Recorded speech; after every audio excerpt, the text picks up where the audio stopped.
नमस्कार साथियों, कलाम परिवार में आप सभी का हार्दिक स्वागत है, अभिनंदन है, आभार है। साथियों, कलाम परिवार की तरफ से आरएस प्री के पीवाईक्यू सीरीज की एक नई श्रृंखला प्रारंभ की गई थी, जिसकी हमने एक क्लास डिस्कस कर ली है, जिसके अंदर हमने संविधान सभा के बारे में पढ़ा था, 1935 के एक्ट के बारे में पढ़ा था और 1919 का जो एक्ट है उसके बारे में पढ़ा था। उसी सीरीज का ये दूसरा पार्ट है, जिसके अंदर आज हम जिसके बारे में जानकारी प्राप्त करने वाले हैं वो हमारे भारतीय संविधान की प्रस्तावना है, वो हमारे भारतीय संविधान की उद्देशिका है।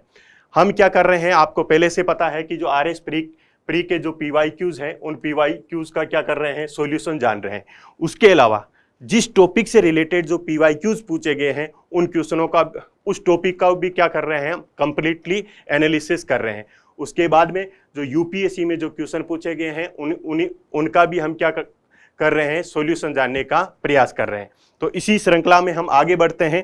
तो आज का जो अध्ययन का हमारा विषय वस्तु होगा वो है भारतीय संविधान की प्रस्तावना या उद्देशिका, अर्थात जो हमारे कॉन्स्टिट्यूशन की जो प्रियम्बल है, जो उद्देशिका है, जो प्रस्तावना है, हमारे संविधान का जो दर्शन है, हमारे संविधान की जो आत्मा है, उसके बारे में आज हम साथियों अध्ययन करेंगे। अब हम क्या करेंगे कि प्रस्तावना या उद्देशिका को पढ़ने से पहले एक बार क्या कर लेते हैं, इस प्रस्तावना का या उद्देशिका का या इस प्रियम्बल का एक क्विक रिवीजन कर लेते हैं। प्रस्तावना, प्रियम्बल। तो प्रस्तावना को पढ़ने से पहले हम ये जानते हैं कि प्रस्तावना है क्या। प्रस्तावना क्या है? प्रस्तावना क्या है? तो प्रस्तावना हमारे भारतीय संविधान का मूल तत्व है। हमारे भारतीय संविधान का क्या है, मूल तत्व है। प्रस्तावना है क्या है, भारतीय संविधान का दर्शन है। प्रस्तावना क्या है, भारतीय संविधान की आत्मा है। प्रस्तावना क्या है, भारतीय संविधान का परिचय पत्र है। प्रस्तावना क्या है, भारतीय संविधान की जन्म कुंडली है। भारतीय संविधान की क्या है साथियों, जन्म कुंडली है। एक एक को समझने का प्रयास करते हैं। पहले देखिए, मूल तत्व है या भारतीय संविधान का क्या है, मूलभूत ढांचा है। भारतीय संविधान का क्या है, मूलभूत ढांचा है। जिस प्रकार से कोई मकान होता है, उस मकान की जो नींव होती है और उस नींव पर वो पूरा मकान टिका हुआ होता है, उसी प्रकार से जो प्रस्तावना है, वो प्रस्तावना क्या है, इस संविधान रूपी जो मकान है, उस संविधान रूपी मकान की क्या है साथियों, नींव है, अर्थात मूलभूत ढांचा है। अगर इस नींव को हटा लिया जाए, इस प्रस्तावना को हटा लिया जाए, तो ये हमारा जो संविधान रूपी जो मकान है वो क्या हो सकता है, ढह सकता है। उसके बाद में है प्रस्तावना क्या है, हमारे संविधान का दर्शन है। दर्शन का तात्पर्य है कि किसी भी चीज का मूल तत्व क्या है। जिस प्रकार से हमारा जो शरीर है, इस शरीर का मूल तत्व क्या है, आत्मा है। और जिस प्रकार से ये पूरा ब्रह्मांड है, इस ब्रह्मांड का मूल तत्व क्या है, ईश्वर है। उसी प्रकार से जो संविधान रूपी जो शरीर है, इस संविधान रूपी शरीर का मूल तत्व या सार तत्व क्या है साथियों, प्रस्तावना है। उसके बाद में ये आत्मा हो ही गया। ये हमारे प्रस्तावना क्या है, हमारे संविधान का परिचय पत्र है। प्रस्तावना क्या है, हमारे संविधान का परिचय पत्र है कि अगर किसी विदेशी व्यक्ति को या किसी व्यक्ति को जानना है कि भारत एक राजनीतिक इकाई के रूप में किस प्रकार का इंस्टीट्यूट है, तो उसके लिए क्या किया जा सकता है, उस व्यक्ति को केवल ये बताया जा सकता है कि भाई आप क्या कर लो, हमारे संविधान की प्रस्तावना को पढ़ लो। जैसे ही आप हमारे संविधान की प्रस्तावना को पढ़ोगे तो आपको ये समझ में आ जाएगा कि भारत का जो राजनीतिक शासन का जो स्वरूप किस प्रकार का है और भारत का जो राजनीतिक शासन की जो इकाई है, इस शासन इकाई का जो उद्देश्य क्या है, वो भी समझ में आ जाएगा। उसके बाद में प्रस्तावना क्या है, प्रस्तावना है भारतीय संविधान की जन्म कुंडली। जिस प्रकार से किसी व्यक्ति की जन्म कुंडली देखने के बाद में उस व्यक्ति के पूरे जीवन वृत्तांत के बारे में हमें जानकारी प्राप्त हो जाती है, उसी प्रकार से अगर हम प्रस्तावना के बारे में जानकारी प्राप्त कर लेते हैं तो हमको भी क्या हो सकता है, इस संविधान रूपी जो रथ है, ये जो संविधान रूपी जो रथ है, इस संविधान रूपी रथ की यात्रा को हम समझ सकते हैं कि हमारा संविधान की यात्रा कहाँ तक जाएगी, उस यात्रा का स्वरूप किस प्रकार का होगा, उस यात्रा का उद्देश्य किस प्रकार का होगा। तो ये है साथियों जो हमारी प्रस्तावना है, उस प्रस्तावना क्या है। उसके बाद में हम देखते हैं कि इस प्रस्तावना की ऐतिहासिक पृष्ठभूमि, ऐतिहासिक पृष्ठभूमि अर्थात हमारे जो प्रियम्बल है, इस प्रियम्बल का हिस्टोरिकल बैकग्राउंड किस प्रकार का रहा है। तो आप सभी को पता है कि जब हमारी जो संविधान सभा का गठन किया गया था, तो संविधान सभा का गठन कब किया गया? 9 दिसंबर 1946 को इसकी कौन सी बैठक होती है? प्रथम बैठक होती है। और इसकी जो 5वीं बैठक होती है, वो 5वीं बैठक होती है साथियों 13 दिसंबर 1946 को। कब होती है? 13 दिसंबर 1946 को। तो इसकी 5वीं बैठक में जवाहरलाल नेहरू द्वारा क्या रखा जाता है? उद्देश्य प्रस्ताव रखा जाता है। क्या रखा जाता है? उद्देश्य प्रस्ताव रखा जाता है। उद्देश्य प्रस्ताव रखा जाता है। इस उद्देश्य प्रस्ताव को 22 जनवरी 1947 को संविधान सभा द्वारा सर्वसहमति से स्वीकार कर लिया जाता है। क्योंकि मैंने आपको पहली क्लास में बताया है कि संविधान सभा द्वारा जितने भी निर्णय लिए जाते थे, वो निर्णय किस प्रकार से लिए जाते थे? सर्वसहमति के आधार पर लिए जाते थे। और यही उद्देश्य प्रस्ताव आगे चल के किसका स्वरूप ग्रहण कर लेता है? भारत की उद्देशिका का स्वरूप ग्रहण कर लेता है। इसी उद्देश्य प्रस्ताव के कारण इसको हम क्या बोलते हैं? उद्देशिका बोलते हैं। इसके अलावा हम ये भी देखने का प्रयास कर लेते हैं, क्या हमारी जो प्रस्तावना है किसी वैश्विक परिदृश्य से प्रभावित है क्या? अर्थात किसी अन्य देश के संविधान से प्रभावित है क्या? तो ध्यान रखें कि जो हमारी प्रस्तावना है, इस प्रस्तावना का जो विचार है, ये विचार तो लिया गया है साथियों यूएसए के कॉन्स्टिट्यूशन से, अर्थात संयुक्त राज्य अमेरिका से। जबकि इस प्रस्तावना की जो भाषा है, ये भाषा कहां से ली गई है साथियों? ऑस्ट्रेलिया के कॉन्स्टिट्यूशन से। तो ये अलग अलग फैक्ट है, आपको ध्यान में रखना है कि जो प्रस्तावना का जो विचार है वो यूएसए के कॉन्स्टिट्यूशन से लिया गया है। क्योंकि सर्वप्रथम विश्व के अंदर जो लिखित संविधान है, वो लिखित संविधान किनका है? यूएसए का है। लेकिन जो प्रस्तावना की जो भाषा है, वो भाषा कहां से ली गई है? ऑस्ट्रेलिया के कॉन्स्टिट्यूशन से ली गई है। तो ये इसमें फैक्ट में आपको क्या ध्यान में रखना है कि जो हमारी प्रस्तावना है, उस प्रस्तावना का स्वरूप कहां से आता है? उद्देश्य प्रस्ताव। उद्देश्य प्रस्ताव किनके द्वारा रखा जाता है? जवाहरलाल नेहरू के द्वारा रखा जाता है। उद्देश्य प्रस्ताव कब रखा जाता है? 13 दिसंबर 1946 को रखा जाता है। उद्देश्य प्रस्ताव को स्वीकार कब किया जाता है? संविधान सभा द्वारा 22 जनवरी 1947 को स्वीकार किया जाता है और सर्वसहमति से स्वीकार किया जाता है। और जो प्रस्तावना है उसका विचार कहां से लिया गया है? तो ये यूएसए के कॉन्स्टिट्यूशन से लिया गया है। जबकि जो प्रस्तावना है उसकी भाषा है वो कहां से ली गई है? वो ऑस्ट्रेलिया के कॉन्स्टिट्यूशन से ली गई है। अब साथियों, अब हम क्या करते हैं, जो हमारी प्रस्तावना है उस प्रस्तावना के तत्वों के बारे में जानकारी प्राप्त करते हैं। जिस प्रकार से हमारा जो शरीर है वो पंच तत्वों से मिलकर बना हुआ है, उसी प्रकार से जो हमारी प्रियम्बल है, अर्थात तो जो हमारी प्रस्तावना है, ये प्रस्तावना भी कुछ तत्वों से मिलकर बनी हुई है। उन तत्वों को अगर हम समझ लेंगे तो जो प्रियम्बल है, अर्थात जो प्रस्तावना है, उस प्रस्तावना का कॉन्सेप्ट हम क्लियरली हमें क्या होगा दोस्तों? समझ में आ जाएगा। तो इसके तत्व क्या है?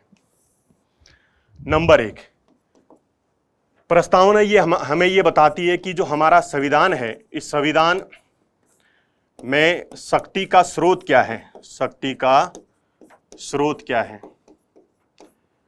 नंबर 1 पे शक्ति का स्रोत क्या है। इसके अलावा ये बताती है कि हमारा जो संविधान है, उस संविधान की प्रकृति किस प्रकार की है। इसके अलावा जो हमारा जो शासन है, भारत का में जो शासन है, उस शासन का स्वरूप किस प्रकार का है? शासन का स्वरूप किस प्रकार का है। नंबर 3, कि जो हमारा जो संविधान है, उस संविधान का उद्देश्य क्या है, उस संविधान का ध्येय क्या है, इस संविधान का लक्ष्य क्या है, अर्थात इस संविधान की सहायता से हम किसकी प्राप्ति करना चाहते हैं, ये भी कौन बताता है? हमारी प्रस्तावना बताती है। नंबर 4, ये बताती है कि प्रस्तावना हमें ये बताती है कि हमारा संविधान कब स्वीकार किया गया, लागू नहीं, कब स्वीकार किया गया। तो हम क्या करते हैं कि जो हमारी प्रस्तावना है, इस प्रस्तावना के एक एक तत्वों को अच्छी तरह से समझने का प्रयास करते हैं। हालांकि ध्यान रखें, क्विक रिवीजन चल रहा है, इसीलिए थोड़ा साथियों तेजी से पढ़ाऊंगा आपको। नंबर एक ये कि हमारा जो संविधान है, इस संविधान में शक्ति का स्रोत क्या है? अर्थात इस जो हमारा संविधान है, ये संविधान बनाया किसने? तो जो हमारी प्रस्तावना है, उस प्रस्तावना की पहली लाइन में लिखा है कि हम भारत के लोग, we the people of India, हम भारत के लोग, अर्थात जो हमारा संविधान है वो संविधान किसने बनाया? भारत के लोगों ने बनाया। संविधान किसने बनाया है? भारत के लोगों ने बनाया, भारत के लोगों ने बनाया। अर्थात इसका तात्पर्य क्या हुआ कि भारत का संविधान किन्हीं राजा महाराजाओं ने नहीं बनाया, भारत का संविधान किन्हीं पूंजीपतियों ने नहीं बनाया, भारत का संविधान ब्रिटिश सरकार ने नहीं बनाया है, या भारत का संविधान किसी विदेशी सत्ता ने नहीं बनाया है, अपितु जो भारत का संविधान है वो भारत का संविधान भारतीय लोगों द्वारा तैयार किया गया, with the people of India के द्वारा तैयार किया गया। तो जो हमारी प्रस्तावना है, उस प्रस्तावना का जो पहला तत्व हमें यह बताता है कि संविधान का निर्माण किसके द्वारा किया गया, अर्थात हम सभी भारतीय लोगों के द्वारा किया गया। और वर्तमान समय में भी हम क्या कर रहे हैं? इस संविधान का निर्माण कर रहे हैं, क्योंकि हम अपने जनप्रतिनिधियों को कहां पे भेज रहे हैं दोस्तों? संसद में भेज रहे हैं, और वो वहां पे जाकर क्या करते हैं? इस संविधान में संशोधन करते हैं। तो भारत की जनता ने जनप्रतिनिधियों को क्या की? अपनी विल ट्रांसफर की, और वो विल ट्रांसफर करने के बाद में वो जनप्रतिनिधि संसद में जाकर वहां पे कानून बनाते हैं। इसीलिए हम ये बोल सकते हैं कि जो भारत का जो संविधान बना वो किनके द्वारा बनाया गया? भारत के लोगों के द्वारा बनाया गया। और वर्तमान समय में भी अगर भारत के संविधान में किसी भी प्रकार का चेंजेस किया जा रहा है तो वो किनके द्वारा चेंजेस किया जा रहा है? भारत के लोगों के द्वारा चेंज किया जा रहा है। तो नंबर 1 पे ही आपको ये ध्यान में रखना है। नंबर 2 कि जो भारत का जो संविधान है, उस संविधान का स्वरूप किस प्रकार का होगा? भारतीय संविधान की प्रकृति किस प्रकार की होगी? प्रकृति किस प्रकार की होगी? या जो हमारा शासन का स्वरूप किस प्रकार का होगा? किस प्रकार का होगा? देखो, जैसे हम बोलते हैं कि अगर कोई व्यक्ति है तो उस व्यक्ति की प्रकृति कैसी है? हम क्या कि वो व्यक्ति क्या है? धैर्यवान है या गुस्सैलू प्रकृति का है? तो हम जिस प्रकार से व्यक्ति की प्रकृति की बात करते हैं, उसी प्रकार हम क्या जानकारी प्राप्त करने का प्रयास कर रहे हैं कि जो भारत का संविधान है, उस भारत के संविधान की प्रकृति किस प्रकार की है। तो भारत के संविधान की प्रकृति में 5 तत्वों का ध्यान रखना है। भारत की संविधान की जो प्रकृति है, उस प्रकृति में 5 चीज़ों का ध्यान रखना है।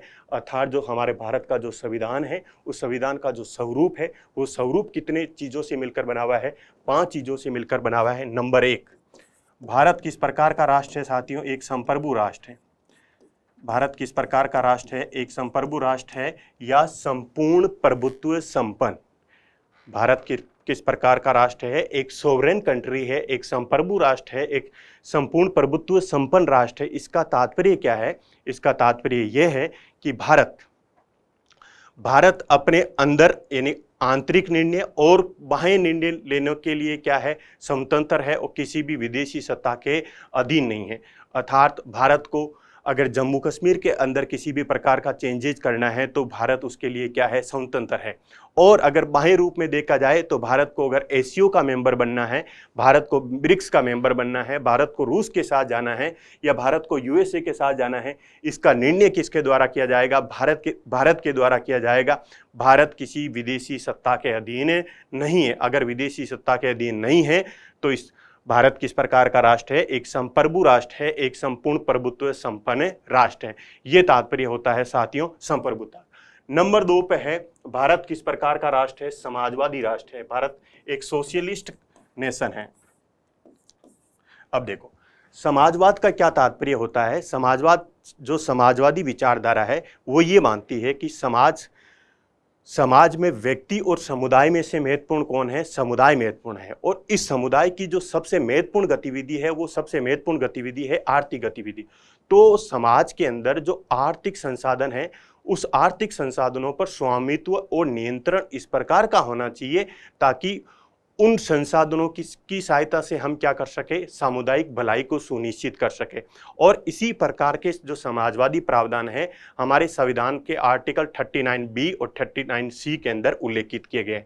तो समाजवाद, अगर भारत के समाजवाद के स्वरूप की बात की जाए तो भारत का जो समाजवादी स्वरूप है वो है लोकतांत्रिक समाजवाद, जिसका उद्देश्य है कि भारत में से हमें क्या करना है? बीमारी को खत्म करना है, भारत में से गरीबी को खत्म करना है, भारत में से लोगों के जीवन में जो बाधाएं हैं उन बाधाओं को क्या करना है, खत्म करना है। अर्थात नेहरू जी ने इसके बारे में कहा था कि हमें क्या करना है, प्रत्येक भारतीय लोगों की आंखों में से जो एक एक आंसू हैं उसको पूछना है, ऐसा क्या है भारत का समाजवाद है। तो भारत का जो समाजवाद है वो लोकतांत्रिक समाजवाद है।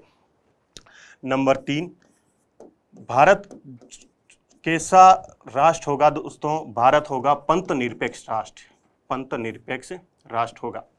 तो पंथ निरपेक्ष इस शब्द का क्या तात्पर्य है? पंथ निरपेक्षता का तात्पर्य है कि भारत का कोई धर्म नहीं होगा, अर्थात भारत में जो पीएम, सीएम, डीएम इनका कोई धर्म नहीं होगा, अपितु इनका कोई धर्म नहीं होगा। और इसके साथ में ये क्या नहीं करेंगे, किसी भी धर्म में किसी भी प्रकार का हस्तक्षेप नहीं करेंगे, और ना ही किसी भी धर्म को हतोत्साहित करने का प्रयास करेंगे, और ना ही किसी भी धर्म को प्रोत्साहित करने का प्रयास करेंगे।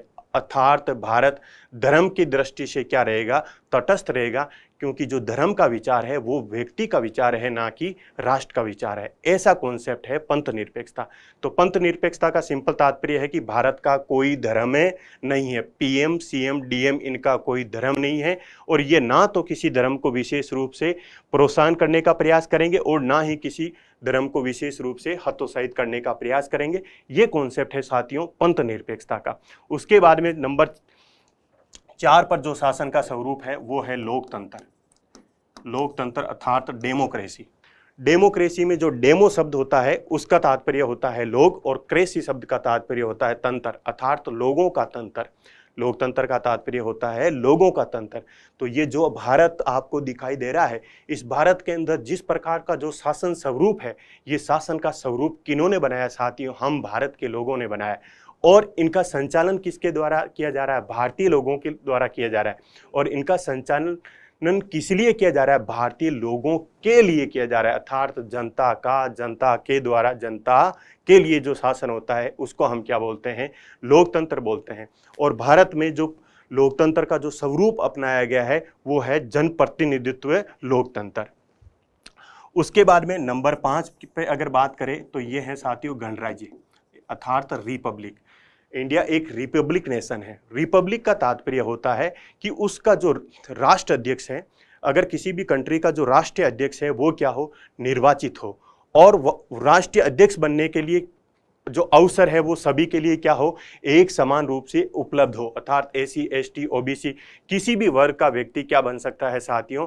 राष्ट्र का अध्यक्ष बन सकता है। जैसे द्रौपदी मुर्मू की बात की जाए तो वो क्या है, किस वर्ग से है दोस्तों? एसटी वर्ग से है, फिर भी हम भारत की क्या बन गई है साथियों? राष्ट्रीय अध्यक्ष बन गई है। तो ये क्या है? गणराज्य का तात्पर्य होता है। इसके अलावा जो पब्लिक सेक्टर के जो पद होते हैं, अर्थात जो सार्वजनिक क्षेत्र के पद होते हैं वो सभी के लिए क्या हो? खुले हो, तो उसको हम बोलते हैं गणराज्य। तो हमने क्विक जल्दी से इनका मीनिंग जानने का प्रयास किया, लेकिन प्री एग्जाम में क्या पूछा जाता है? प्री एग्जाम में आरएस के अंदर इनका मीनिंग आपसे नहीं पूछा जाएगा, आपको पूछा जाएगा कि ये सीक्वेंस क्या पूछा जाएगा? ये सीक्वेंस की नंबर 1 पे क्या है? संप्रभु राष्ट्र है, नंबर 2 पे क्या है? समाजवादी, नंबर 3 पे क्या है? पंथ निरपेक्ष, नंबर 4 पे क्या है? लोकतंत्र, और नंबर 5 पे क्या है? गणराज्य। इनमें से आपको एक चीज ये भी ध्यान रखनी है कि जो हमारा मूलभूत संविधान था, उस मूलभूत संविधान के अंदर समाजवादी और पंथ निरपेक्ष शब्द उल्लेखित नहीं था, अपितु इनको जोड़ा गया 42वें संविधान संशोधन 1976 के द्वारा, अर्थात जो 42 कॉन्स्टिट्यूशन अमेंडमेंट था उसकी सहायता से हमारी प्रस्तावना में 3 शब्द जोड़े गए थे। एक शब्द था समाजवादी, दूसरा पंथ निरपेक्ष, तीसरा कौन सा था साथियों? अखंडता। तो यहाँ पे अर्थात जब 26 नवंबर 1949 को हमारी प्रस्तावना को लागू किया गया, अर्थात हमारे संविधान को क्या किया गया? स्वीकार किया गया। उस समय हमारा शासन का स्वरूप के अंदर कितनी चीजों का उल्लेख था? केवल मात्र 3 का उल्लेख था, संप्रभु राष्ट्र, लोकतंत्र और गणराज्य। और 42वें संविधान संशोधन 1976 के द्वारा कौन से शब्द जोड़े गए? 2 शब्द जोड़े गए, समाजवादी और पंथ निरपेक्ष। तो ये तो हमने जाना कि हमारा जो शासन है उस शासन का स्वरूप किस प्रकार का है, अर्थात हमारा जो संविधान है उस संविधान की प्रकृति किस प्रकार की है।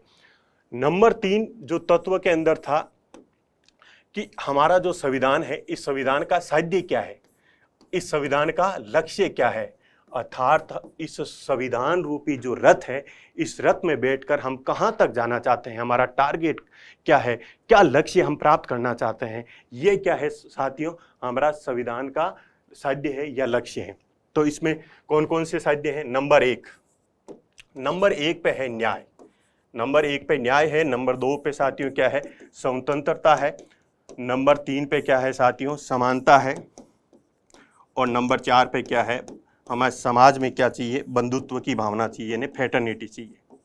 अब देखो एक एक को समझ लेते हैं, इनका मीनिंग जान लेते हैं। न्याय क्या है? न्याय है साथियों, न्याय कहाँ होना चाहिए? न्याय होना चाहिए समाज में। क्यों होना चाहिए? क्योंकि न्याय समाज का क्या है? प्रथम सद्गुण है। और न्याय का तात्पर्य होता है कि समाज में क्या होना चाहिए? समन्वय और सामंजस्य होना चाहिए, क्योंकि अगर किसी भी समाज में न्याय नहीं होगा तो वो सोसाइटी लंबे समय तक साथियों टिक नहीं पाएगी। इसीलिए सोसाइटी के अंदर क्या होना चाहिए? जस्टिस होना चाहिए। और जस्टिस होना चाहिए, और कौन कौन से न्याय होने चाहिए, इसके लिए हम हमारे जो संविधान निर्माताओं ने या हम भारत के लोगों ने संविधान में कौन कौन से न्याय की अपेक्षा की? तो 3 प्रकार के न्याय की अपेक्षा की। एक है सोशल जस्टिस अर्थात सामाजिक न्याय, नंबर 2 पे है इकोनॉमिक जस्टिस अर्थात आर्थिक न्याय, नंबर 3 की बात की जाए तो क्या होना चाहिए? राजनीतिक न्याय। ध्यान में रखें कि सामाजिक न्याय को पहले रखा गया, क्योंकि आज़ादी से पहले का अगर भारत का स्वरूप की बात की जाए तो भारत का समाज क्या था साथियों? पद सोपानी व्यवस्था थी, अर्थात कुछ अगड़ी जातियां थी तो कुछ क्या थी? पिछड़ी जातियां थी, कुछ अगड़े वर्ग थे तो कुछ क्या थे? पिछड़े वर्ग थे। इसीलिए क्या संविधान निर्माताओं ने ये महसूस किया कि संविधान में सबसे पहले, हमारे संविधान में सबसे पहले कौन सा जस्टिस होना चाहिए? सोशल जस्टिस होना चाहिए, और उसके बाद में इकोनॉमिक जस्टिस होना चाहिए, और कौन सा जस्टिस होना चाहिए? राजनीतिक जस्टिस यानी पॉलिटिकल जस्टिस भी होना चाहिए। डॉक्टर भीमराव अंबेडकर ने जब संविधान सभा की जो डिबेट चल रही थी, उन्होंने ये भी बोला था कि अगर कोई भी संविधान है, अगर उस संविधान के अंदर केवल उस संविधान में अगर सामाजिक और आर्थिक न्याय की स्थापना नहीं की जाती है तो वहां पे राजनीतिक न्याय लंबे समय तक टिक नहीं पाता है। तो संविधान का वास्तव में उद्देश्य क्या होना चाहिए? सामाजिक एवं आर्थिक न्याय की स्थापना करना होना चाहिए। तो इसमें आपको क्या ध्यान में रखना है कि केवल 3 जस्टिस हैं, सोशल, इकोनॉमिक और पॉलिटिकल। चौथा कोई भी जस्टिस नहीं है। प्री में यही क्वेश्चन पूछ लिया जाएगा, 3 ये जोड़ देंगे, 1-2 और जोड़ देंगे, और फिर बताओ कि कौन कौन से न्याय का उल्लेख किया गया है। उसके बाद में है स्वतंत्रता। न्याय क्या होना चाहिए? न्याय होना चाहिए समाज में। स्वतंत्रता किसको मिलती है? स्वतंत्रता होती है साथियों इंडिविजुअल की, अर्थात व्यक्ति की होती है स्वतंत्रता। स्वतंत्रता का जो कॉन्सेप्ट है इस मान्यता पर टिका है कि व्यक्ति क्या है? अपने मन और शरीर का मालिक है। अगर व्यक्ति अपने मन और शरीर का मालिक है तो उस व्यक्ति पर किसी भी प्रकार के प्रतिबंध नहीं होना चाहिए। अर्थात स्वतंत्रता का तात्पर्य होता है प्रतिबंधों का अभाव। केवल प्रतिबंधों का अभाव मात्र नहीं होना चाहिए, अपितु उस व्यक्ति को जीवन में क्या होना चाहिए? चयन की स्वतंत्रता होनी चाहिए कि वो किस प्रकार के प्रोफेशन में जाना चाहता है, किससे शादी करना चाहता है, इस प्रकार से चयन की उसको क्या होनी चाहिए? स्वतंत्रता होनी चाहिए। तो ये तो हुआ स्वतंत्रता का तात्पर्य। उसके बाद में हम ये देख लेते हैं कि हमारी प्रस्तावना में कौन कौन सी स्वतंत्रताओं का उल्लेख किया गया है। तो स्वतंत्रताएं हैं साथ, ये थी 3 और स्वतंत्रताएं हैं 5। याद अभी हो जाएगा आपको क्या है। देखो नंबर 1 जो स्वतंत्रता है वो विचार की है, और नंबर 2 है अभिव्यक्ति की। पहले तो इन दोनों को याद करते हैं। जब व्यक्ति के मस्तिष्क में विचार आएगा तभी तो वो उस विचार को अभिव्यक्त कर पाएगा। तो नंबर 1 पे क्या होगी? विचारों की स्वतंत्रता, और विचार आने के बाद में ही उसको क्या करेगा? अभिव्यक्त करेगा। तो थॉट एंड एक्सप्रेशन 2 स्वतंत्रता याद होगी। उसके बाद में अगली 3 देखते हैं। अगली 3 है कि विश्वास, धर्म और उपासना। विश्वास, धर्म और उपासना। ध्यान रखें कि जो धर्म है उसके लिए फेथ वर्ड यूज किया गया है, रिलीजन वर्ड नहीं यूज किया गया। अब इनको कैसे याद करना है कि विश्वास करना है, हमें विश्वास किस में करना है? अपने धर्म में करना है। विश्वास किस में करना है? अपने धर्म में करना है। और उस धर्म की क्या करनी है? उपासना। देखो पहली स्वतंत्रता थी, विचार आएंगे तब क्या होगा? व्यक्ति अभिव्यक्त करेगा अपने विचारों को। उसके बाद में क्या है? हमें विश्वास करना है। विश्वास किस में करने हैं? अपने धर्म में विश्वास करना है। और उस धर्म में विश्वास करके फिर उसकी क्या करनी है साथियों, उपासना करना है। और यहां पे रिलीजन वर्ड नहीं लिख के क्या लिखा है साथियों, फेथ।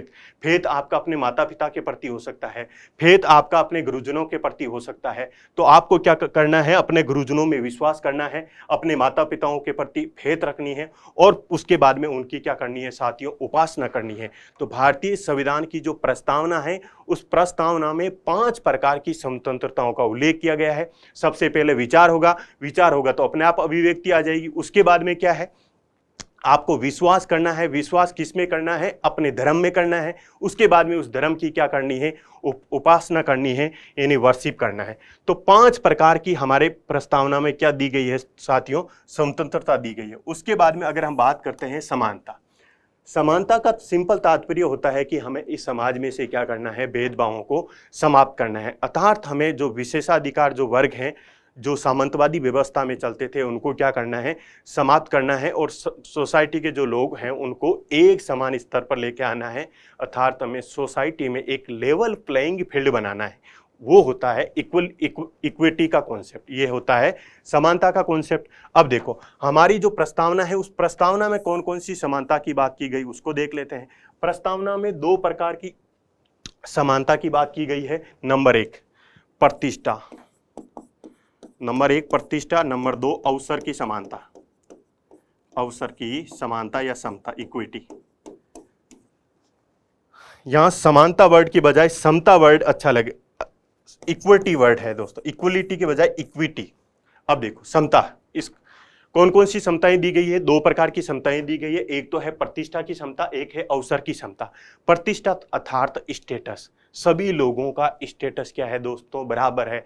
ना कोई राजा है, ना कोई रंक है, ना कोई अमीर है, ना साथियों कोई गरीब है, ना कोई अगड़ी जाति है, ना कोई पिछड़ी जाति है। अपितु हमारा संविधान क्या कहता है कि सभी लोगों का स्टेटस क्या है, बराबर है। अर्थात अडानी, अंबानी, पीएम और आम जनता, इन सभी लोगों का स्टेटस क्या है साथियों, बराबर है। ऐसा कौन बता रहा है, हमारा इंडिया का कॉन्स्टिट्यूशन बता रहा है। अर्थात सभी व्यक्तियों की प्रतिष्ठा क्या होगी, बराबर होगी। इसका तात्पर्य है कि अगर आपको कोई बोले कि आपका स्टेटस क्या है, तो आप बोल सकते हो कि हमारा स्टेटस वही है जो आपका है, क्योंकि कॉन्स्टिट्यूशन क्या कहता है, सब लोगों का स्टेटस क्या होगा, एक समान होगा।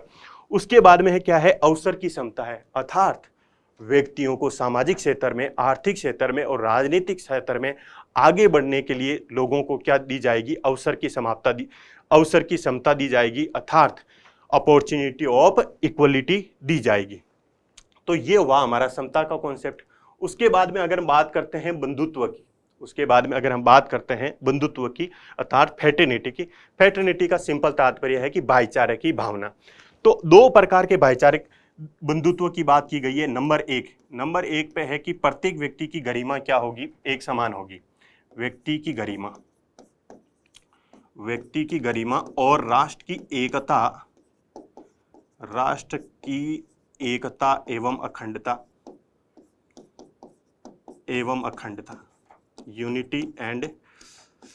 तो क्या है, बंधुत्व कौन सी दी गई है साथियों, की व्यक्ति की गरिमा और उसके साथ में राष्ट्र की क्या होनी चाहिए, एकता और अखंडता। अर्थात राष्ट्र की यूनिटी और इंटीग्रिटी को हमें बनाए रखना है। अगर हम राष्ट्र की एकता और अखंडता को बनाए रखेंगे तो भारत में अपने आप भाईचारे की स्थापना हो जाएगी। उसके अलावा भाईचारे की भावना की स्थापना करने के लिए हमें क्या करना है, प्रत्येक व्यक्ति की गरिमा, अर्थात प्रत्येक व्यक्ति की जो डिग्निटी है, उस डिग्निटी की आपको क्या करना है, रेस्पेक्ट करना है।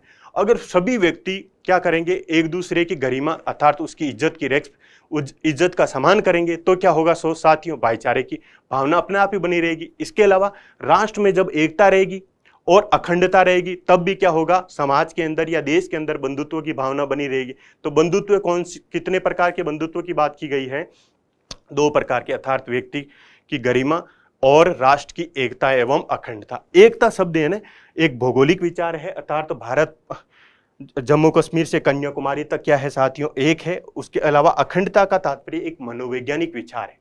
अखंडता, इंटीग्रिटी किस प्रकार का विचार है, एक मनोवैज्ञानिक विचार है। अर्थात पूरा भारत आपस में मनोवैज्ञानिक रूप से क्या हो, जुड़ा हुआ हो। अगर मनोवैज्ञानिक रूप से जुड़ा हुआ होगा तो ये क्या होगा साथियों, अखंडता होगी।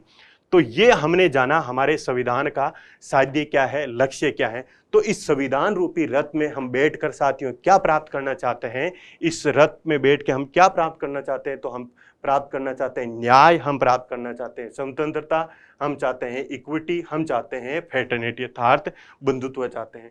अगर इसको हम समझने का प्रयास करें तो इसको ऐसे बना सकते हैं कि हमें क्या चाहिए, न्याय चाहिए। सोसाइटी में क्या चाहिए, न्याय चाहिए। हमें सोसाइटी में लोगों को क्या चाहिए साथियों, स्वतंत्रता चाहिए। इसके अलावा सोसाइटी में क्या होनी चाहिए, समता होनी चाहिए अर्थात इक्विटी होनी चाहिए। अगर ये सभी होगा, अगर ये सभी होगा तो क्या होगा, सोसाइटी में बंधुत्व की भावना अपने आप ही हो जाएगी। और सोसाइटी में जब बंधुत्व होगा तो भारत की एकता एवं अखंडता भी अपने आप बनी रह जाएगी और प्रत्येक व्यक्ति की गरिमा भी क्या होगी साथियों, बनी रह जाएगी। तो हमारे संविधान का जो साध्य है, कितने साध्य अपनाए गए, हमने 4 साध्य। हमें न्याय की प्राप्त करनी है, फर्स्ट प्रायोरिटी पे क्या है, न्याय। उसके बाद में हमें व्यक्तियों को क्या देना है, स्वतंत्रता। उसके बाद में समाज में क्या होनी चाहिए, समता होनी चाहिए। उसके बाद में समाज में क्या होना चाहिए, लोगों के बीच में क्या होनी चाहिए, भाईचारे की भावना होनी चाहिए अर्थात बंधुत्व का भाव होना चाहिए। अब नंबर 4 तत्वों की बात की जाए तो ये बताता है कि हमने इस संविधान को स्वीकार कब किया। तो वो डेट है दोस्तों 26 नवंबर 1949 को। हमारी जो प्रस्तावना है उस प्रस्तावना में लिखा है कि आज हम 26 नवंबर 1949 को एतद अनुसार इस संविधान को क्या करते हैं, अंगीकार करते हैं। इस संविधान को क्या करते हैं, हम अधिनियमित करते हैं, अधिनियमित करते हैं। इस संविधान को क्या करते हैं, हम आत्मसमर्पित करते हैं, आत्मसमर्पित करते हैं। अब इसका क्या तात्पर्य है, अंगीकार करने का तात्पर्य है कि इसको हम क्या करते हैं, स्वीकार करते हैं। अधिनियमित का तात्पर्य होता है कि एक लंबे विचार विमर्श के बाद में अर्थात 9 दिसंबर 1946 से लेके 26 नवंबर 1949 तक एक लंबे विमर्श के बाद में हम इसको क्या कर रहे हैं, इस संविधान को अपना रहे हैं अर्थात इस संविधान को क्या कर रहे हैं, लागू कर रहे हैं। इसका तात्पर्य होता है अधिनियमित। और आत्मसमर्पित करने का तात्पर्य है कि आज हम 26 नवंबर 1949 को इस संविधान रूपी चादर को क्या कर रहे हैं साथियों, ओढ़ रहे हैं। तो यह हुआ आत्मसमर्पित करने का तात्पर्य। अब देखो हमें क्या करना है, इस प्रियम्बल को याद करना है, इस प्रस्तावना को याद करना है। अगर आपको प्रस्तावना के मूल तत्व याद है तो प्रस्तावना अपने आप ही याद हो जाएगी। फिर से देखते हैं हमने क्या पढ़ा है। प्रस्तावना के मूल तत्वों में क्या है कि प्रस्तावना, संविधान में शक्ति का स्रोत क्या है, हमारे जो संविधान है उसका स्वरूप क्या है अर्थात हमारा जो शासन है उस शासन की प्रकृति किस प्रकार की है। नंबर 3 पे इस संविधान का उद्देश्य क्या है, इस संविधान का ध्येय क्या है। नंबर 4 का है कि इस संविधान को हमने कब स्वीकार किया गया। अब देखो प्रस्तावना कैसे याद करना है कि हम भारत के लोग और हम सभी भारत के लोग मिलकर बताओ इस संविधान को कैसा बनाएंगे। सबसे पहले क्या लिखा है कि हम भारत के लोग, उसके बाद में लिखा होगा कि हम सभी लोग मिलकर इस संविधान को किस प्रकार का बनाने का प्रयास करेंगे। तो किस प्रकार का बनाने का प्रयास करेंगे कि हम भारत के लोग भारत को मतलब इस इंडिया को हम किस प्रकार का कंट्री बनाएंगे। हम भारत को एक संपूर्ण प्रभुत्व संपन्न, समाजवादी, पंथ निरपेक्ष, लोकतांत्रिक गणराज्य बनाने के लिए, यहां तक हो गया। उसके बाद में है कि हम इसके नागरिकों को क्या देंगे। पहले तो है कि भारत को कैसे बनाएंगे, उसके बाद में इसके नागरिकों को क्या देंगे, इसके नागरिकों को देंगे हम न्याय। कौन कौन से न्याय देंगे, 3 न्याय, सामाजिक, आर्थिक, राजनीतिक न्याय। उसके बाद में इन नागरिकों को हम क्या देंगे, स्वतंत्रता। कौन सी स्वतंत्रताएं देंगे, 5 स्वतंत्रता देंगे। विचार है तो अभिव्यक्ति है। उसके बाद में विश्वास करना है, किसमें विश्वास करना है, धर्म में, और उसकी क्या करनी है, उपासना। उसके बाद में समाज में क्या होनी चाहिए, समता होनी चाहिए अर्थात नागरिकों को हम समता देंगे। किसकी समता देंगे, प्रतिष्ठा की अर्थात स्टेटस की, और अवसर की क्या देंगे, समता देंगे। उसके बाद में हमें क्या करना है, बंधुत्व की भावना बनाए रखनी है। तो बंधुत्व की भावना बनाए रखने के लिए हमें क्या करना है, व्यक्ति की गरिमा और राष्ट्र की एकता एवं अखंडता को बनाए रखने के लिए आज 26 नवंबर 1949 को एतद अनुसार इस संविधान को अंगीकार करते हैं, अधिनियमित करते हैं और आत्मसमर्पित करते हैं। तो ये है हमारी प्रस्तावना।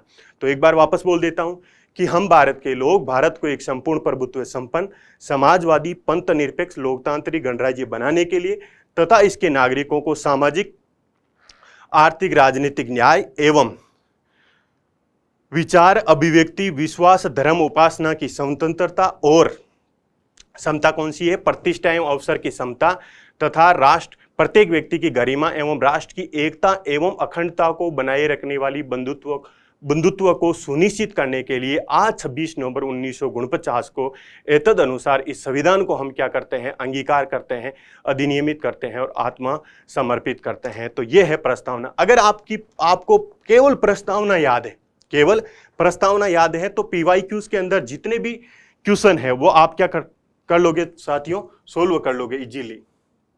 अब दो डिबेट, ये डिबेट आई साथियों संविधान को लागू करने के बाद में। ये दो डिबेट ये है कि क्या प्रस्तावना हमारे संविधान का भाग है या नहीं है। नंबर 2 पे, क्या प्रस्तावना में संशोधन किया जा सकता है या नहीं किया जा सकता है। तो एक एक डिबेट को डिस्कस कर लेते हैं।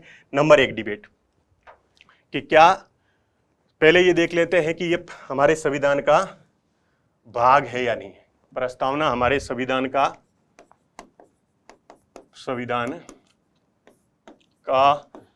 भाग है या नहीं है। अर्थात ये सभी जो प्रस्तावना है, ये प्रस्तावना हमारे कॉन्स्टिट्यूशन का पार्ट है या नहीं। तो आप सभी को पता है कि हमारे संविधान की व्याख्या करने का अधिकार किसको दिया गया है? संविधान की व्याख्या करने का अधिकार दिया गया है साथियों सर्वोच्च न्यायालय को। तो जब ये सवाल उठा, ये क्वेश्चन उठा कि क्या प्रस्तावना हमारे संविधान का भाग है या नहीं, तो ये मुद्दा कहाँ पे गया साथियों? सुप्रीम कोर्ट में गया। तो सुप्रीम कोर्ट ने समय समय पर अपने निर्णयों की सहायता से क्या जजमेंट दिए वो देख लेते हैं। पहला वाद आया साथियों बेरूबाड़ी वाद। बेरूबाड़ी वाद,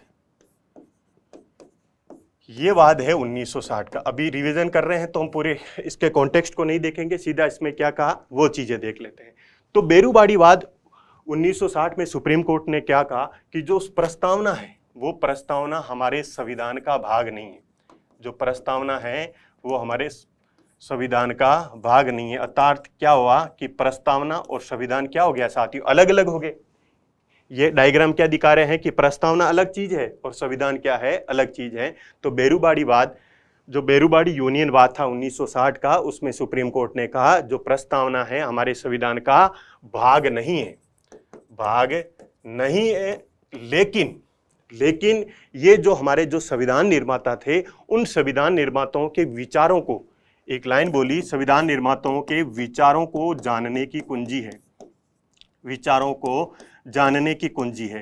अर्थात जब भी हमें ये लगे कि हमारे जो संविधान निर्माता थे वो हमको किस प्रकार का संविधान देके जाना चाहते थे, अर्थात उनके मस्तिष्क पटल में क्या चल रहा था, अगर ये चीजें हमें देखनी है तो हमें क्या, किसको कॉन्टेक्स्ट में ले सकते हैं? हम प्रियम्बल को कॉन्टेक्स्ट में लेके ये जानकारी प्राप्त कर सकते हैं। तो बेरूबाड़ी वाद की दो चीजें ध्यान में रखनी है कि इस वाद में सुप्रीम कोर्ट ने ये कहा कि जो प्रस्तावना है वो संविधान का भाग नहीं है, लेकिन हमारे जो संविधान निर्माता थे उन निर्माताओं के विचारों को जानने की कुंजी मात्र है। उसके बाद में दोस्तों दूसरा जो केस आया वो है केशवानंद भारती बनाम केरल राज्य। ये है 24 अप्रैल 1973 का मामला। ये जो केशवानंद भारती बनाम केरल राज्य का जो वाद है, इस वाद की इंडियन पॉलिटी के अंदर साथियों वही इंपोर्टेंसी है जिस प्रकार से मॉडर्न हिस्ट्री के अंदर महात्मा गांधी की इंपोर्टेंसी है। तो ये केशवानंद भारती का जो जजमेंट है आपको हर चैप्टर में मिलेगा। तो ये नाम आप अच्छी तरह से याद कर ले कि केशवानंद भारती बनाम केरल राज्य के बाद में इसमें सुप्रीम कोर्ट ने क्या कहा? इसमें सुप्रीम कोर्ट ने कहा कि जो प्रस्तावना है, जो प्रियम्बल है, वो क्या है? हमारे संविधान का ही भाग है। ये हमारा संविधान है और इस संविधान का एक भाग क्या है साथियों? प्रस्तावना है। अर्थात प्रस्तावना और हमारा संविधान अलग अलग नहीं है। यहां तक ही नहीं रुके सुप्रीम कोर्ट, अपितु सुप्रीम कोर्ट ने क्या कहा कि प्रस्तावना क्या है? हमारे संविधान का दिल है, हमारे संविधान की क्या है साथियों? आत्मा है। हमारे संविधान का क्या है? दर्शन है। हमारे संविधान का क्या है? मूलभूत ढांचा है, मूलभूत ढांचा। तो कौन से वाद में सुप्रीम कोर्ट ने ये कहा कि जो प्रस्तावना है वो हमारे संविधान का क्या है? भाग है। ये हमारे संविधान का क्या हृदय है, दिल है। ये क्या है? हमारे संविधान का दर्शन है। ये क्या है? हमारे संविधान का मूलभूत ढांचा है। अर्थात ये जो संविधान रूपी जो मकान है, उस संविधान रूपी की मकान की नींव क्या है साथियों? नींव है हमारी प्रस्तावना। अगर इस प्रस्तावना को संविधान से निकाल लिया जाए, अर्थात ऐसा होगा जैसे किसी शरीर में से क्या किसको निकाल लिया गया है? आत्मा को निकाल लिया गया है। और जैसे ही शरीर में से आत्मा को निकाल लिया जाएगा तो शरीर क्या हो जाएगा साथियों? निर्जीव हो जाएगा। उसी प्रकार से अगर हमारे संविधान में से प्रस्तावना को निकाल लिया जाता है तो हमारा संविधान क्या हो जाता है दोस्तों? निर्जीव हो जाएगा। तो ऐसा कौन से वाद में माना? केशवानंद भारती बनाम केरल राज्य के मामले में। तो उसके बाद में क्या स्थिति है? उसके बाद में ये स्थिति है साथियों कि अब जो प्रस्तावना है वो क्या है? हमारे संविधान का भाग ही नहीं अपितु क्या है? हमारे संविधान का मूलभूत ढांचा है। उसके बाद में तीसरा वाद आया दोस्तों SR Bombay case, SR Bombay वाद। ये था साथियों 1994 का। इस वाद में सुप्रीम कोर्ट ने क्या कहा? इस वाद में सुप्रीम कोर्ट ने अपने जजमेंट को वापस रिपीट करते हुए कहा कि प्रस्तावना क्या है? हमारे संविधान का भाग है। प्रस्तावना क्या है? हमारे संविधान का भाग है। लेकिन ये प्रस्तावना वाद योग्य नहीं है। क्या कहा? ये प्रस्तावना वाद योग्य नहीं है। अर्थात जो प्रस्तावना में जो लिखे हुए प्रोविजन हैं, उन प्रोविजनों को लागू करने के लिए कोई PIL या याचिका दायर नहीं कर सकता है। इनको न्यायपालिका द्वारा बाध्यकारी आदेश के रूप में लागू नहीं करवाया जा सकता है। ये इन्फोर्समेंट नहीं किया जा सकता है। अर्थात ये प्रवर्तनीय नहीं है, वाद योग्य नहीं है। ऐसा कौन से जजमेंट में कहा था? SR बॉम्बे वाद में कहा था। इसी वाद में सुप्रीम कोर्ट ने जो पंथ निरपेक्षता है, जो सेकुलरिज्म है, उसको भारतीय संविधान का मूलभूत ढांचा भी साथियों घोषित किया था। तो हमें अब क्या याद रखना है? अब हमें ये याद रखना है कि वर्तमान समय में क्या है स्वरूप चल रहा है कि जो प्रस्तावना है वो हमारे संविधान का भाग है, अभिन्न भाग है, अपितु हमारे संविधान का क्या है? मूलभूत ढांचा भी है। उसके बाद में आपको क्या याद रखना है कि जो प्रस्तावना है वो प्रस्तावना वाद योग्य नहीं है। ये वाद योग्य नहीं है। ये कौन से जजमेंट में कहा था? SR बॉम्बे वाद में कहा था।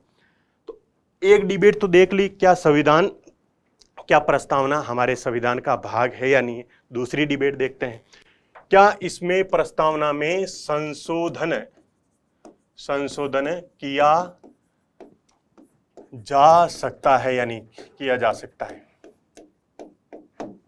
तो इसकी डिबेट आई साथियों वही केशवानंद भारती बनाम केरल राज्य के मामले में। केशवानंद भारती बनाम केरल राज्य में इस वाद में सुप्रीम कोर्ट क्या कहता है वो सुनते हैं। डिबेट क्या थी साथियों? एक तरफ से सरकारी पक्ष था, दूसरी तरफ से अपीलार्थी अर्थात केशवानंद भारती की ओर से जो वकील लड़ रहे थे वो थे। अब देखो सरकारी पक्ष ने क्या कहा? सरकारी पक्ष ने ये कहा कि अगर हम संविधान के भाग 20 में की बात करें, उसमें जो आर्टिकल 368 है, उस 368 के तहत जो हमारी संसद है उसको संविधायी शक्ति मिली हुई है, वो उस संविधायी शक्ति का प्रयोग करते हुए क्या कर सकती है? संविधान के किसी भी भाग में संशोधन कर सकती है, क्योंकि सुप्रीम कोर्ट ने खुद ने मान लिया कि प्रस्तावना क्या है?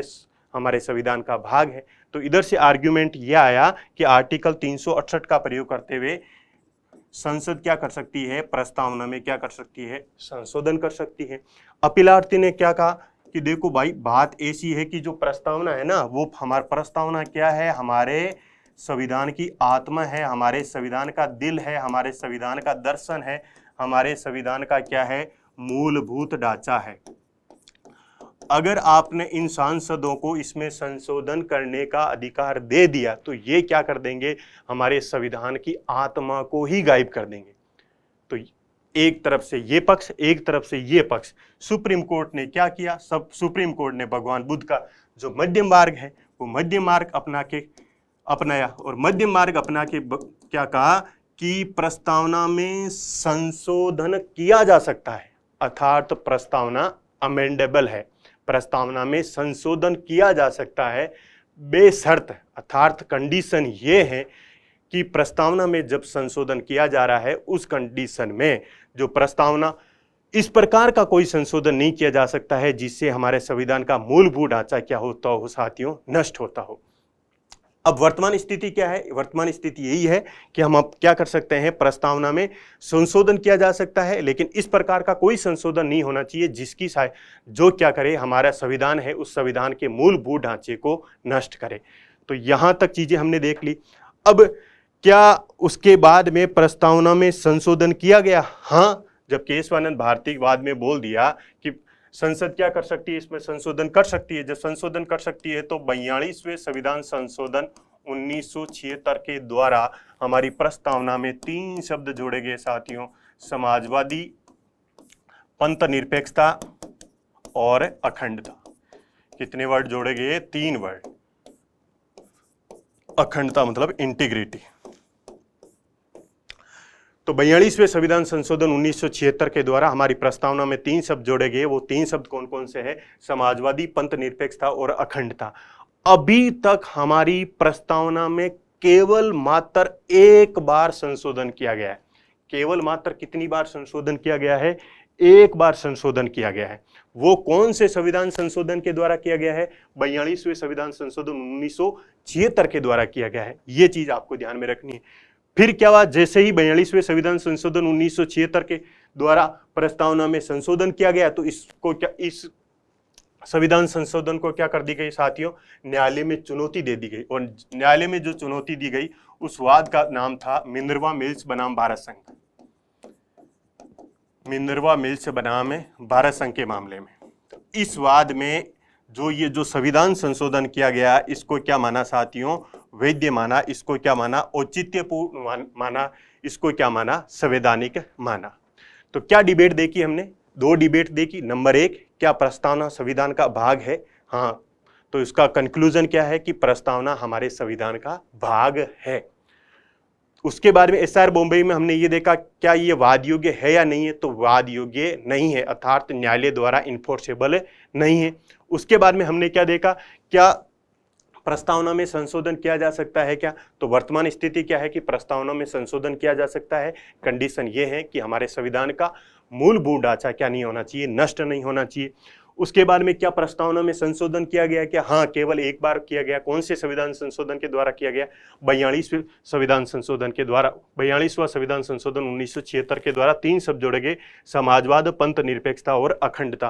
क्या इसको चुनौती दी गई क्या? हाँ, मिनर्वा मिल्स वाद में। फिर उसमें क्या इसको संवैधानिक बताया या असंवैधानिक? तो क्या बताया साथियों? संवैधानिक बताया, अर्थात कॉन्स्टिट्यूशनल माना। अब देखो, अब इसकी कुछ विशेषताएं भी देख लेते हैं कि प्रस्तावना की विशेषता क्या है।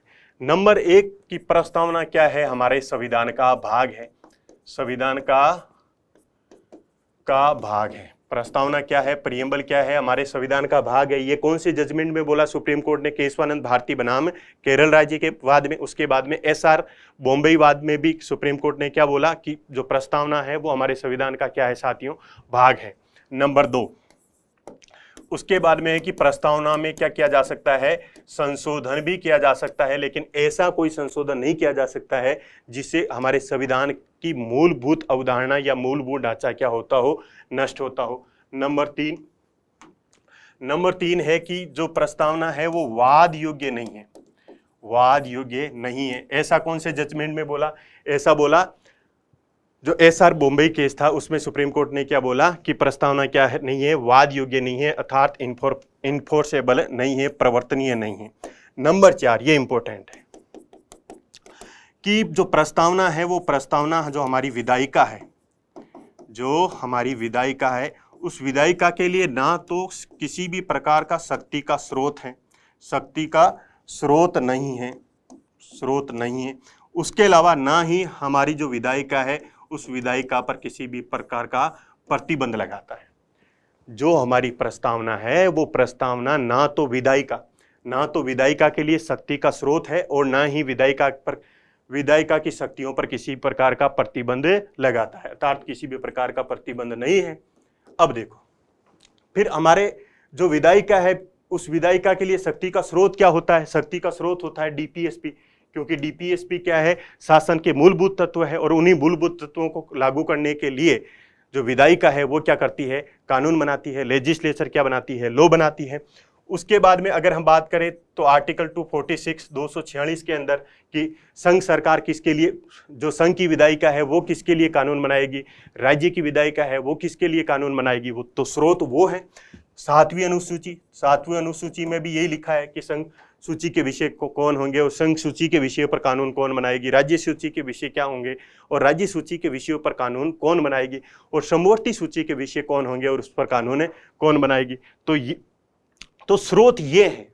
तो स्रोत क्या नहीं है, प्रस्तावना नहीं है, स्रोत प्रस्तावना नहीं है। उसके बाद में जो हमारी प्रस्तावना है वो विधायिका पर किसी भी प्रकार का प्रतिबंध भी नहीं लगाती है। तो प्रतिबंध लगाती कौन है फिर, फंडामेंटल राइट्स, जो फंडामेंटल राइट्स, क्योंकि विधायिका इसी प्रकार का कोई भी कानून नहीं बना सकती है जिसे लोगों के मौलिक अधिकारों का क्या होता हो, उल्लंघन होता हो। इसके अलावा प्रतिबंध कौन, जुडिशियल रिव्यू, न्यायिक पुनरावलोकन, अर्थात अगर विधायिका इस प्रकार का कोई कानून बनाएगी जिससे व्यक्तियों के अधिकारों का क्या हो रहा है, उल्लंघन हो रहा है, तो न्यायपालिका क्या कर सकती है, उसको अवैध या असंगत ठहरा सकती है। उसके अलावा प्रतिबंध कौन लगाते हैं दोस्तों, संविधान का मूलभूत ढांचे की जो अवधारणा है, मूलभूत ढांचे की जो अवधारणा है, अर्थात जो विधायिका है, विधायिका द्वारा ऐसा कोई भी कानून नहीं बनाया जा सकता है जिसकी सहायता से क्या होता हो, हमारे जो संविधान है उस संविधान का मूलभूत ढांचा डिस्टर्ब होता हो। तो आपको याद क्या रखना है कि विधायिका प्रस्तावना विधायिका के लिए ना तो शक्ति का स्रोत है और ना ही किसी भी प्रकार का प्रतिबंध लगाती है। तो ये तो साथियों हमने जो प्रियम्बल है उस प्रियम्बल का क्विक रिवीजन किया है।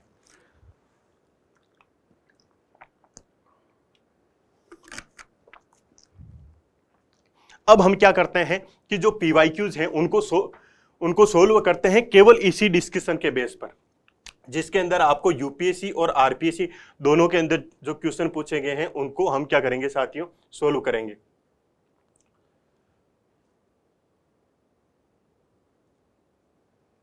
तो क्वेश्चन नंबर 1 इसकी बात करते हैं। ये आरएस प्री 2013 के अंदर पूछा हुआ है साथियों। क्वेश्चन क्या है कि संविधान की उद्देशिका अर्थात प्रियम्बल के अंदर जो फ्रीडम दे रखी है, जो स्वतंत्रता दे रखी है, उससे संबंधित शब्दों का सही क्रम विन्यास है। अर्थात मैंने पहले भी बोला, अगर आपको प्रियम्बल याद है तो क्वेश्चन को आप इजीली सोल्व कर लोगे।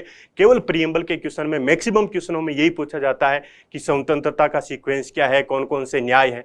तो अभी मैंने आपको बताया है, क्वेश्चन को पढ़ने से पहले इसका आंसर हम ऑप्शन को देखने से पहले अपने माइंड के अंदर रिकॉल करो कि हमने कौन कौन सी स्वतंत्रताओं के बारे में देखा कि हमारी प्रस्तावना में 5 प्रकार की स्वतंत्रताओं का उल्लेख किया गया है। कौन कौन सी स्वतंत्रताएं हैं कि क्या होगा, प्रत्येक व्यक्ति को विचार की स्वतंत्रता होगी, उसके बाद में विचार होंगे तभी तो व्यक्ति क्या कर पाएगा, उन विचारों को अभिव्यक्त कर पाएगा। तो 2 तो ये हो गई।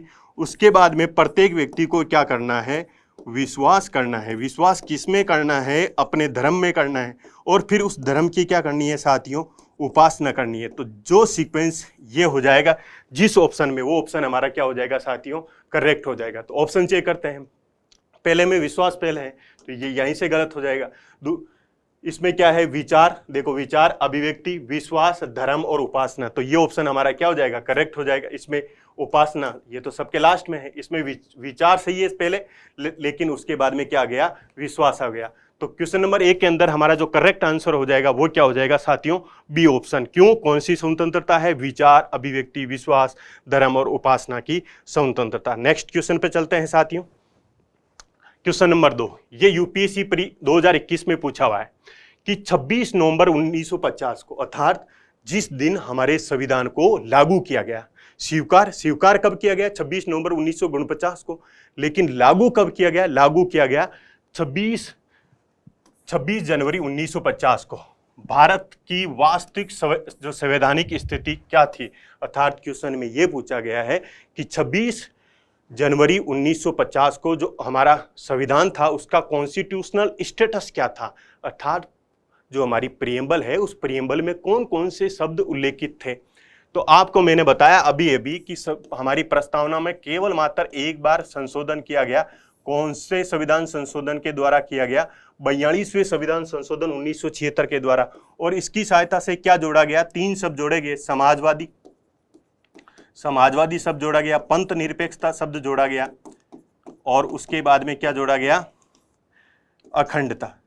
अर्थात ये हुआ कि जब हमारा संविधान लागू किया गया था उस समय हमारे संविधान की प्रस्तावना में ये 3 शब्द नहीं लिखे हुए थे। तो जिस ऑप्शन में ये 3 शब्द है वो ऑप्शन क्या हो जाएगा, हमारा गलत हो जाएगा। तो इसके अंदर देखो समाजवादी, ये समाजवादी तो 1976 में जोड़ा गया था, ये पूछा है कि 1950 में। पंथ निरपेक्षता, पंथ निरपेक्षता कब जोड़ा गया, 1976 में, ये कब पूछा है, 1950 में। अब देखो संपूर्ण प्रभुत्व संपन्न लोकतांत्रिक गणराज्य, ये तीनों, ये ऑप्शन क्या हो जाएगा, हमारा करेक्ट हो जाएगा। ये दोनों भी थे, लेकिन इसके साथ में क्या था साथियों, संप्रभु वर्ड यानी संपूर्ण प्रभुत्व संपन्न। तो हमारी जो प्रस्तावना है, उस प्रस्तावना का जो शासन, प्रस्तावना के द्वारा जो हमारा शासन का स्वरूप किस प्रकार का अपनाया गया है, हमारे संविधान की प्रकृति किस प्रकार की अपनाई गई है, और वो प्रकृति 26 जनवरी 1950 को किस प्रकार की थी। तो 26 जनवरी 1950 की को वो थी संपूर्ण प्रभुत्व संपन्न लोकतांत्रिक गणराज्य। लेकिन 1976 के द्वारा इसमें 2 शब्द और जोड़ दिए गए, एक समाजवादी और दूसरा पंथ निरपेक्ष। तो ये क्वेश्चन हमारा कंप्लीट हुआ। आगे बढ़ते हैं साथियों, क्वेश्चन नंबर 3।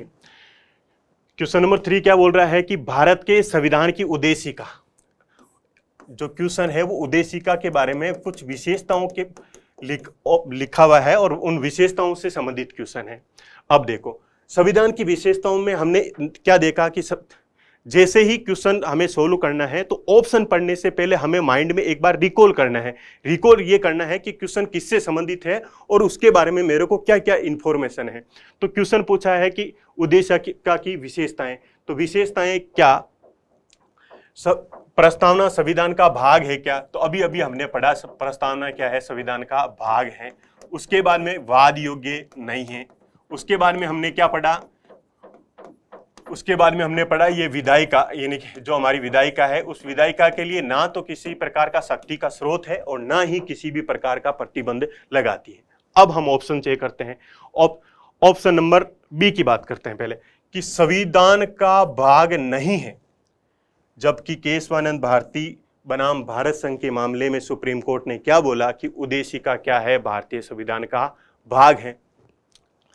उसके बाद में इसमें क्या है कि संविधान का भाग है, तो संविधान का भाग, इसमें भी क्या है कि संविधान का भाग है, उसमें भी क्या है कि संविधान का भाग है। आगे की लाइन पढ़ते हैं। आगे की लाइन इसमें देखो, संविधान का भाग है और वैसा ही विधिक प्रभाव रखती है। मैंने कहा विधिक प्रभाव नहीं रखती है। क्यों नहीं रखती है? क्योंकि जो प्रस्तावना है वो विधायिका के लिए ना तो शक्ति का स्रोत है और ना ही उस पर क्या लगाती है, प्रतिबंध लगाती है।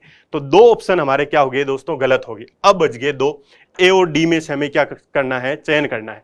ए क्या बोल रहा है कि संविधान का भाग है किंतु कोई विधिक प्रभाव नहीं रखती है। बात तो ये भी सही लग रही है, लेकिन डी को और देखते हैं कि संविधान का भाग है किंतु उसके अन्य भागों से स्वतंत्र होकर उसका कोई विधिक प्रभाव नहीं है। दोनों स्टेटमेंट्स में से ज्यादा सही कौन सा है? ज्यादा सही है साथियों डी, क्योंकि प्रस्तावना का कोई विधिक प्रभाव नहीं है, ये बात सही है, लेकिन ये इसका अस्तित्व किसके साथ है? अन्य संविधान के अंदर जो अन्य भाग लिखे हुए हैं उनके साथ अस्तित्व है। कैसे? जैसे मैं आपको एग्जांपल बताता हूं कि संविधान के अंदर क्या लिखा है, समाजवाद की बात लिखी हुई है। तो जो समाजवादी प्रावधान है वो प्रावधान कहाँ पे उल्लेखित किए गए हैं? आर्टिकल 39B और आर्टिकल 39C के अंदर किए गए हैं। इसके अलावा संविधान में किसकी बात की गई है? प्रस्तावना में किसकी बात की गई है? प्रस्तावना में स्वतंत्रता की बात की गई है। लेकिन ये प्रस्तावना हमारे संविधान के अन्य कौन से भागों में लिखा गया है? आर्टिकल 19 से आर्टिकल 22 तक क्या लिखी गई है दोस्तों? स्वतंत्रता के बारे में लिखा गया है।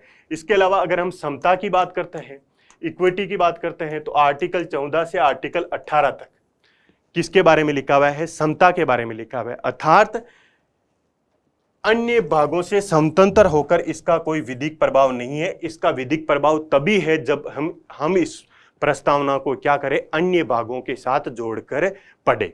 तो इसमें कौन सा ऑप्शन करेक्ट हो जाएगा साथियों? डी ऑप्शन करेक्ट हो जाएगा। नेक्स्ट क्वेश्चन पे चलते हैं। नेक्स्ट क्वेश्चन है, निम्नलिखित उद्देश्यों में कौन सा एक भारत के संविधान की उद्देशिका में, भारत की एक उद्देशिका में सन्निहित नहीं है? यहाँ पे उद्देश्य वर्ड नहीं है साथियों, कुछ प्रिंटिंग मिस्टेक है। तो यहाँ पे है स्वतंत्रता, कि कौन सी स्वतंत्रता, निम्नलिखित में से कौन सी स्वतंत्रता भारत के जो संविधान है उस संविधान के अंदर उल्लेखित नहीं है। या उद्देश्य इसलिए करेक्ट है, इसको मान सकते हैं कि जो हमारा जो संविधान है जिसकी सहायता से हम जो उद्देश्य प्राप्त करना चाहते हैं, अर्थात जो साध्य हमारा जो संविधान का है, उस साध्य के अंदर जो हमारी स्वतंत्रता है, साध्य के अंदर हमारी जो स्वतंत्रता है वो कौन कौन सी स्वतंत्रता है, अभी अभी मैंने बताया 5 प्रकार की स्वतंत्रता है। विचार की स्वतंत्रता होगी तो अभिव्यक्ति की उसके साथ में हो जाएगी। उसके बाद में 3 और याद रखना है, विश्वास, धर्म और उपासना। तो नंबर 1 विचार की स्वतंत्रता दी गई है, आर्थिक स्वतंत्रता नहीं है। उसके बाद में अभिव्यक्ति की स्वतंत्रता दी गई है, विश्वास की स्वतंत्रता दी गई है। तो क्वेश्चन में पूछा है कि कौन सा उद्देश्य नहीं है या कौन सी स्वतंत्रता नहीं है, तो करेक्ट आंसर क्या हो जाएगा इसमें? बी, क्योंकि आर्थिक स्वतंत्रता का प्रोविजन हमारी प्रीएम्बल में नहीं किया गया है, अपितु आर्थिक न्याय की बात जरूर की गई है। नेक्स्ट क्वेश्चन पे चलते हैं साथियों। भारत के संविधान निर्माताओं का मत निम्नलिखित में से किसमें प्रतिबिंबित होता है? यह है यूपीएससी प्री 2017 का क्वेश्चन। अर्थात क्वेश्चन ये पूछा है कि इन 4 प्रोविजनों में से किनको पढ़ने पर आप संविधान निर्माताओं के मस्तिष्क को पढ़ सकते हो। तो मैंने अभी आपको बताया कि बेरूबाड़ीवाद में सुप्रीम कोर्ट ने क्या बोला कि जो प्रस्तावना है वो प्रस्तावना क्या है, हमारे जो संविधान निर्माता, जो हमारे संविधान निर्माता थे, उन संविधान निर्माताओं के विचारों को जानने की क्या है साथियों? कुंजी है। तो जिसमें उद्देश्य का ऑप्शन में होगा वो हमारा सही हो जाएगा। तो उद्देश्य का ये कौन से बाद में बोला गया था? बेरूबाड़ीवाद 1960 के अंदर सुप्रीम कोर्ट ने क्या बोला कि प्रस्तावना क्या है? हमारे संविधान निर्माताओं के विचारों को जानने की क्या है साथियों? कुंजी है। अगला क्वेश्चन देखो कि भारतीय संविधान की उद्देशिका के संदर्भ में निम्नलिखित कथनों पर विचार कीजिए। स्टेटमेंट दे रखे हैं, उन पे आपको विचार करना है। नंबर 1 क्या बोल रहा है कि उद्देशिका को संविधान का भाग नहीं माना जा सकता है। माना गया है, माना गया है। कौन से वाद में माना गया? केशवानंद भारती बनाम केरल राज्य के वाद में सुप्रीम कोर्ट ने क्या बोला कि प्रस्तावना क्या है? संविधान का भाग है। तो ए स्टेटमेंट क्या हो जाएगा? फिर गलत हो जाएगा। उसके बाद में उद्देशिका विधायिका की शक्तियों पर नियंत्रित करने का कार्य करती है। अभी मैंने विशेषताओं में आपको बताया कि प्रस्तावना ना तो हमारे विधायिका की शक्ति पर किसी भी प्रकार का प्रतिबंध लगाती है और प्रस्तावना ना ही विधायिका के लिए क्या है? शक्ति का स्रोत है। तो इसमें ये क्या बोल रहा है कि नियंत्रित करने का कार्य करती है, तो ऐसा नहीं है। तो ऑप्शन नंबर 2 भी क्या हो जाएगा? रॉन्ग हो जाएगा। 3 में क्या बोल रखा है साथियों कि उद्देशिका उद्देश्य प्रस्ताव पर आधारित है जिसे पंडित जवाहरलाल नेहरू द्वारा प्रस्तुत किया गया। मैंने अभी आपको बताया कि 13 दिसंबर 1946 को भारत के प्रथम प्रधानमंत्री जवाहरलाल नेहरू द्वारा क्या किया गया साथियों? उद्देश्य प्रस्ताव प्रस्तुत किया गया, जिसको 22 जनवरी 1947 में क्या कर लिया गया? स्वीकार कर लिया गया। तो ये ऑप्शन क्या हो जाएगा? हमारा करेक्ट हो जाएगा। लेकिन अब देखते हैं कि क्वेश्चन में पूछा क्या गया है कि उपयुक्त कथनों में से कौन सा सही नहीं है। क्वेश्चन में ये पूछा गया है सही नहीं है, तो सही कौन से नहीं है? 1 और 2। तो जिसके अंदर 1 और 2 है वो क्या हो जाएगा? हमारा आंसर हो जाएगा। तो बी क्या हो जाएगा साथियों? इसमें करेक्ट आंसर हो जाएगा। नेक्स्ट क्वेश्चन पे चलते हैं। उद्देशिका में वर्णित शब्दों का सही क्रम है। ये जो फर्स्ट ग्रेड का जो पॉलिटिकल साइंस का पेपर हुआ 2022 का, उसके अंदर पूछा गया है कि उद्देशिका के अंदर जो वर्णित शब्दों का सही क्रम क्या है। मैंने पहले ये भी अब आपको बताया कि उद्देशिका से संबंधित अधिकतर जो क्वेश्चन पूछे जा रहे हैं वो सीक्वेंस पूछे जा रहे हैं। अर्थात एक भारतीय नागरिक से ये आशा की जाती है कि वो क्या कम से कम भारत की उद्देशिका को तो याद रखे। अगर 395 आर्टिकल को याद नहीं कर सकता है तो कम से कम उसको क्या याद होना चाहिए? इंडिया के जो कॉन्स्टिट्यूशन है उस कॉन्स्टिट्यूशन की आपको क्या याद होनी चाहिए? प्रीएम्बल याद होना चाहिए। प्रीएम्बल में हम भारत के लोग भारत को कैसा बनाएंगे? हम भारत के लोग भारत को एक संपूर्ण प्रभुत्व संपन्न समाजवादी, उसके बाद में पंथ निरपेक्ष लोकतांत्रिक गणराज्य बनाने के लिए। तो इसमें से चेक करो, देखें इसमें से नंबर 1 पे लिख रखा है पंथ निरपेक्ष। तो इसमें एक ही लिख रखा है कि शासन का स्वरूप। तो शासन का स्वरूप में से एक ही विशेषता है पूर्व ऑप्शन में, इसमें भी पंथ निरपेक्ष आ गए हैं, पंथ निरपेक्ष, और इसमें भी पंथ निरपेक्षता की बात की गई है। उसके बाद में जो हमारा शासन है उस शासन का उद्देश्य क्या होगा? उसकी सहायता से हम क्या करेंगे? बताओ, न्याय करेंगे। उसकी सहायता से हम क्या करेंगे? स्वतंत्रता लेके आएंगे इस संविधान की सहायता से, और संविधान की सहायता से सोसाइटी में क्या लेके आएंगे हम, समता, इक्विटी, और हम क्या करेंगे, बंधुत्व की भावना की स्थापना करेंगे। और बंधुत्व की भावना कब होगी, जब प्रत्येक व्यक्ति की गरिमा बराबर हो और राष्ट्र की एकता एवं अखंडता बनी रहे। तो सबसे पहले क्या आएगा इसमें, पंथ निरपेक्षता आएगा। उसके बाद में उद्देश्यों में से कोई दे रखा है क्या, तो उद्देश्य में से न्याय और स्वतंत्रता। तो न्याय और स्वतंत्रता अभी ये सीक्वेंस में चल रहे हैं। उसके बाद में बंधुत्व में दो चीजों की बात है, व्यक्ति की गरिमा और राष्ट्र की एकता एवं अखंडता। तो राष्ट्र की एकता एवं अखंडता, तो ए ऑप्शन हमारा करेक्ट हो जाएगा। तो ये था साथियों हमारा प्रीएम्बल से रिलेटेड डिस्कशन, जिसके अंदर मैंने आपको कहा कि एक भारतीय नागरिक होने के नाते आपको भारत की प्रस्तावना जरूर याद होनी चाहिए। एक बार वापस से भारत की प्रस्तावना को दोहरा लेते हैं कि भारत की प्रस्तावना में क्या लिखा है। हम भारत के लोग भारत को कैसा बनाना चाहते हैं साथियों, हम भारत के लोग भारत को एक संपूर्ण प्रभुत्व संपन्न, समाजवादी, पंथ निरपेक्ष, लोकतांत्रिक गणराज्य बनाने के लिए तथा इसके नागरिकों को सामाजिक, आर्थिक, राजनीतिक न्याय, विचार, अभिव्यक्ति, विश्वास, धर्म, उपासना की स्वतंत्रता और प्रतिष्ठा एवं अवसर की समता और प्रत्येक व्यक्ति की गरिमा एवं राष्ट्र की एकता एवं अखंडता को बनाए रखने वाली बंधुत्व को सुनिश्चित करने के लिए आज 26 नवंबर 1949 को एतद अनुसार इस संविधान को क्या करते हैं साथियों, अंगीकार करते हैं, अधिनियमित करते हैं और आत्मसमर्पित करते हैं। तो धन्यवाद साथियों।